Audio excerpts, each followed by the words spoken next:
하나님이여, 사슴이 시냇물을 찾기에 갈급함같이 내 영혼이 주를 찾기에 갈급하니이다. 내 영혼이 하나님, 곧 살아계시는 하나님을 갈망하나니 내가 어느 때에 나아가서 하나님의 얼굴을 배울까?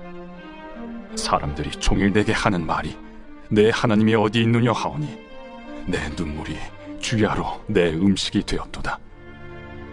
내가 전에 성의를 지키는 무리와 동행하여 기쁨과 감사의 소리를 내며 그들을 하나님의 집으로 인도하였더니 이제 이 일을 기억하고 내 마음이 상하는도다. 내 영혼아, 내가 어찌하여 낙심하며 어찌하여 내 속에서 불안해하는가?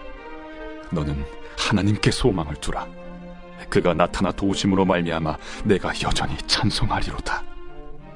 내 하나님이여, 내 영혼이 내 속에서 낙심이 되므로 내가 요단 땅과 헤르몬과 미살산에서 주를 기억하나이다. 주의 폭포 소리와 깊은 바다가 서로 부르며 주의 모든 파도와 물결이 나를 휩쓸었나이다. 낮에는 여호와께서 그의 인자하심을 베푸시고 밤에는 그의 찬송이 내게 있어 생명의 하나님께 기도하리로다. 내 반석이신 하나님께 말하기를 어찌하여 나를 잊으셨나이까? 내가 어찌하여 원수의 압제로 말미암아 슬프게 다니나이까? 하리로다. 내 뼈를 찌르는 칼같이 내 대적이 나를 비방하여 늘 내게 말하기를 내 하나님이 어디 있느냐 하도다. 내 영혼아, 내가 어찌하여 낙심하며 어찌하여 내 속에서 불안해하는가? 너는 하나님께 소망을 두라. 나는 그가 나타나 도우심으로 말미암아 내 하나님을 여전히 찬송하리로다. 샬롬, 오늘도 하나님의 말씀으로 하루를 시작하는 여러분을 모두 환영하고 축복합니다. 오늘 하나님께서 우리에게 주신 말씀은 시편 42편 1절에서 11절 말씀이고 오늘 큐티책에는 주의 파도와 물결이라는 제목이 붙어 있습니다. 오늘 말씀을 천천히 살펴보면 시편의 저자가 처해져 있는 상황이 지금 우리의 상황과 비슷함을 알 수 있습니다. 시편의 저자는 믿음의 사람들과 함께 하나님의 성전에 나아가서 하나님께 예배하던 때를 그리워하고 있습니다. 그리고 지금은 그때와 같이 함께 예배드릴 이들도 없고 또한 예배드릴 수 없는 상황에 처해 있음을 알 수 있습니다. 또한 타인으로부터 내 하나님이 어디 있느냐 하는 조롱을 받고 있음을 우리는 말씀을 통해 알 수 있습니다. 코로나19 바이러스로 인하여 지난 1년 동안 우리의 신앙생활에는 많은 어려움들이 있었습니다. 특별히 교회에 모여 함께 예배드리는 일에 많은 제약이 있었습니다. 우리 또한 지난날 믿음의 사람들, 성도들과 함께 예배드리던, 기쁘게 자유롭게 예배드리던 그때를 그리워하고 있습니다. 여러분, 시편 저자는 오늘날 우리와 같이 믿음의 사람들이 함께 모여 예배드리지 못하는 것을 속상해하고 있습니다. 하지만 그는 여전히 하나님께 소망을 두고 있습니다. 갈급한 사슴이 시냇가를 찾듯이 그는 함께 모여 예배드리지 못하는 이런 영적 갈급함에 있어서 다른 것으로 눈을 돌리지 않고 그 갈급함을 오직 하나님으로 인하여서 하나님께 해소받기를 바라고 있습니다. 이 시대를 살아가는 우리도 이렇게 어렵고 힘든 상황 속에서 다른 방법, 다른 길을 찾기보다는 시편의 저자와 같이 오직 하나님만을 바라보며 영적 체험을 얻으려 애써야 할 것입니다. 우리가 이처럼 어려움, 시련, 고난에 대하여서 오직 하나님만 바라보고 또한 하나님으로 인하여 그 모든 것이 해결함을 받기를 바라며 소망해야 되는 까닭은 믿음의 사람들에게 고난과 시련은 모두 하나님의 계획하심 속에 있는 하나님의 연단의 방법이기 때문입니다. 오늘 본문 6절과 7절을 함께 보겠습니다. 내 하나님이여, 내 영혼이 내 속에서 낙심이 되므로 내가 요단 땅과 헤므론과 미살산에서 주를 기억하나이다. 주의 폭포 소리에 깊은 바다가 서로 부르며 주의 모든 파도와 물결이 나를 휩쓸었나이다. 시편의 저자는 자신이 당하는 고난과 어려움들을 파도에 비유하고 있습니다. 그런데 그 파도가 어떠한 파도입니까?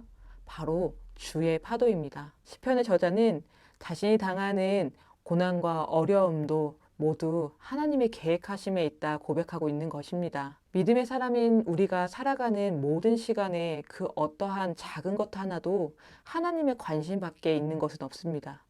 모두가 하나님의 계획하심 안에 있는 것입니다. 우리가 당하는 시련과 어려움 또한 그렇습니다. 하나님께서는 믿음의 사람들에게 고난을 주심으로 그의 믿음이 정금과 같이 되기를 바라십니다. 고난 앞에 우리는 좌절하고 낭망할 것이 아니라 오직 하나님만 바라보고 이 또한 하나님께서 이끌어 가시는 계획 중에 있는 것임을 기억하며 오직 하나님으로 인하여서 모든 것을 해결함 받으려고 애써야 할 것입니다. 베드로전서 4장 12절에서 13절 말씀은 이렇게 기록합니다. 사랑하는 여러분, 여러분을 시험하려고 시련의 불길이 여러분 가운데 일어나더라도 무슨 이상한 일이나 생긴 것처럼 놀라지 마십시오. 그만큼 여러분은 그리스도의 고난에 동참하는 것이니 기뻐하십시오. 그러면 그의 영광이 나타날 때 여러분은 또한 기뻐 뛰며 즐거워하게 될 것입니다. 여러분, 우리가 고난 앞에 견디며 그 모든 것을 감당해낼 때 결국 우리는 더욱더 큰 기쁨, 큰 영광 앞에 설 수 있게 될 것입니다. 하나님께서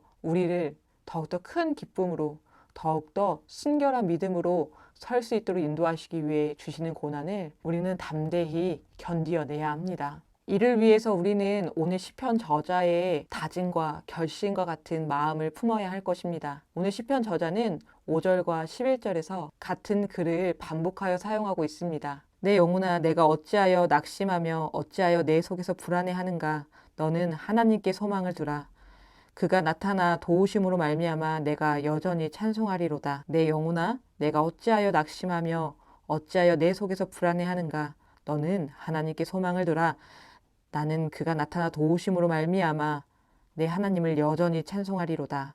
여러분, 우리의 소망은 오직 하나님께 있습니다. 그러므로 우리가 고난과 어려운 가운데서도 오직 하나님께 소망을 두고 하나님께 나아간다면 하나님께서는 분명히 우리를 도우시고 그 도우심으로 말미암아 여전히 하나님을 찬양하는 순결한 정금과 같은 믿음으로 살 수 있을 것입니다. 2020년 한 해 우리 모두 다 너무나 고단하고 어려운 상황 속에 있었습니다. 하지만 여러분, 우리가 어려웠던 만큼, 우리가 힘들었던 만큼 우리의 고난에 함께 하시는 분이 있으셨습니다. 바로 우리 주 예수 그리스도이십니다. 지금 내 곁에서 우리와 함께 이 고난을 견디어내고 계시며 또한 우리가 이 고난을 이겨낼 수 있도록 힘주고 계십니다. 우리가 오직 하나님을 바라보고 하나님께 소망을 가질 수 있도록 함께하고 계십니다. 우리가 이 모든 고난 가운데 더욱더 주님의 이름을 기억하며 이 고난을 통하여서 하나님의 계획하심을 더욱더 영광스럽게 빛내길 소망합니다. 함께 기도하겠습니다. 은혜가 많으신 하나님 아버지 감사합니다. 오늘도 귀한 말씀으로 우리를 이끌어 주시니 감사합니다. 주님, 어렵고 힘든 상황 속에서 고난과 역경 속에서 우리가 바라보아야 할 분, 우리가 소망을 두어야 할 분은 오직 주 하나님이십니다. 우리가 이 같은 마음에 흔들림이 없도록 언제나 주님 우리와 함께하여 주시고 정말 주님께 주시는 힘과 은혜로서 살아가는 우리 모두가 될 수 있도록 인도하여 주시옵소서. 이 고난과 어려운 가운데서 낭망하고 좌절하며 그 모든 것들을 다 포기하는 것이 아니라 이 또한 하나님께서 이끌어 가시는 계획 안에 있음을 기억하며 이 끝에는 결국 하나님께서 주시는 최후 승리, 그 기쁨을 맛보게 되리라 소망을 품고 나아가는 우리 모두가 될 수 있도록 인도하여 주시옵소서. 주님, 어려운 상황 속에서도 지난 한 해 동안 우리를 지켜주시며 감사드립니다. 우리가 더욱더 귀한 믿음의 마음으로 주님께 영광 돌릴 수 있도록 언제나 우리와 함께하여 주시옵소서. 감사드리며 예수님의 이름으로 기도드립니다. 아멘.